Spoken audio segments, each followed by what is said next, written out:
Welcome to Brain Vision. So we're going to throw a ball upward, and we motion diagram and two force diagrams for the ball on its way up, another motion diagram and two force diagrams for the ball on its way down. Represent the motion of the ball with a position time graph and a velocity time graph. Okay, so let's just take a look at this. This ball is up, and it's going to go down. Okay, so let's just draw a picture of this. We got the ball here. Let's draw let's draw our velocity. So it starts off going fast. In the next instance, it's not going quite as fast. Slower and slower until eventually it reaches the top. It's not moving, right? And then on the way down, it's going to be going down. It'll be going down a little faster, down a little faster. And in general, it's going to go down and hit the ground going at the same speed, but in the opposite direction. So if we look at the velocities, right, on the way up, it's accelerating down. On the way down, it's accelerating down. Okay.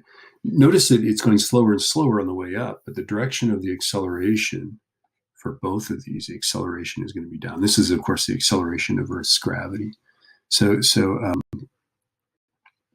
then if we look at the forces acting on it, as soon as it leaves your hand, presumably like this is the instant it leaves your hand, as soon as it leaves your hand, the forces acting on this thing, just the force that the Earth is exerting. So here's the ball on its way up. The force that the Earth is exerting is downward, right?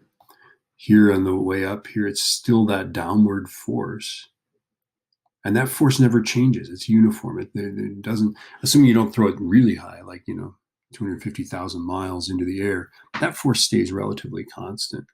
And so even at the top, even when the velocity is zero, that Earth is exerting, the force that the Earth is exerting is down and is exactly the same. And then even as it moves down, this force that the Earth is exerting is still downward. It doesn't, the velocity changes direction, but the force on the ball does not change direction. The force is relentlessly and monotonically downward.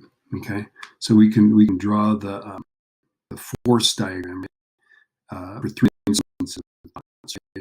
And then are the diagrams consistent with each other? Yeah. In this case, since the arrows are getting shorter than each other, that means there's a downward acceleration. In this case, it's moving this way, and they're getting longer. That's a downward acceleration, and the force is downward, right? So that does make sense. Now, if we draw a velocity versus time graph, that's the easiest one to picture.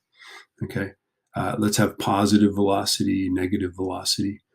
It starts at some upward positive velocity and goes like this, right? So here is when it's at the top. Right, the velocity happens to be zero.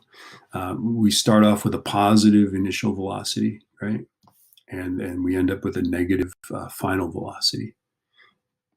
Okay, so and these would be equal in magnitude, but just opposite in direction. Now, if we look at the position time graph, if we look at that for this guy, this is X. Let's make this be the place where we throw it from, right?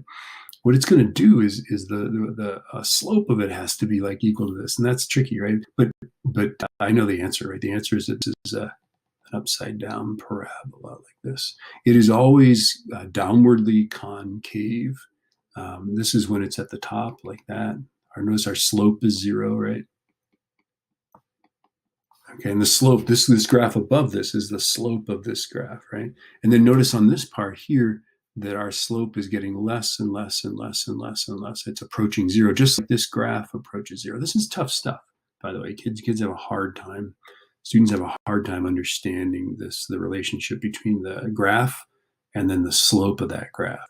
Okay, and yeah, I mean these are consistent with each other.